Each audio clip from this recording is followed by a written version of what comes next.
Ézéchiel 37, verset 4, la Bible dit, il me dit, prophétise sur ces eaux et dis-leur, ossements desséchés, écoutez la parole de l'Éternel. Je répète, il me dit, prophétise sur ces eaux, dis-leur, ossements desséchés, écoutez la parole de l'Éternel. Amen, amen. Amen.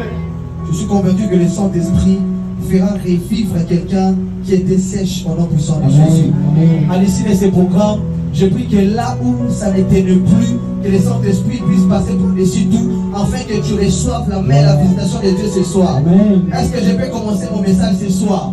J'aimerais pendant que je vais prêcher et que vous soyez aussi zélés de l'onction et de l'Esprit de Dieu. Amen, amen. Alors là, dans notre texte de base, on voit déjà le prophète Ézéchiel. La Bible déclare, Dieu, il a vu la situation qui traversait les enfants d'Israël. Dieu a vu certains ossements qui étaient desséchés, certaines personnes qui étaient bloquées, certaines vies qui étaient improductives.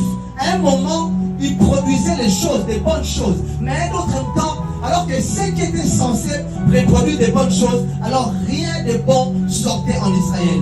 Alors c'est pourquoi Dieu a appelé le prophète Ézéchiel. Et lorsque Dieu appelle les prophètes, la première des choses, Dieu dit au prophète Ézéchiel, as-tu remarqué ce que moi j'ai vu depuis les ciels? Alors qu'il a fait les ossements.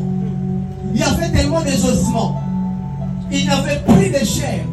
Il y avait tellement des ossements. Il y avait tellement de chaos. Et rien ne semblait marcher.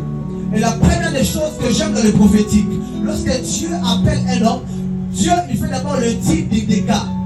Dieu fait d'abord la première des choses des types des cas, c'est-à-dire le type du millier. Lorsque Dieu a étudié, il a perçu que certains d'entre eux, ils avaient des problèmes financiers, ils avaient des problèmes de mariage, ils avaient des problèmes de guérison. C'est pourquoi, lorsque Dieu a vu toutes ces choses, la première des choses, il dit au prophète, ne t'étais pas, mais prophétise. Je vais dire à quelqu'un, si le prophète Ézéchiel a prophétisé pour Israël, ce soir, tu vas te lever et tu prophétiseras sur ta vie au nom de Jésus. Tu prophétiseras sur ce qui t'attend en 2026 au nom de Jésus.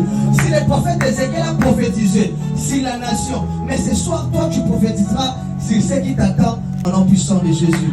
Alors nous allons rentrer dans la dimension de la saison. Lève-toi, notre thème, lève-toi et prophétise sur ta saison.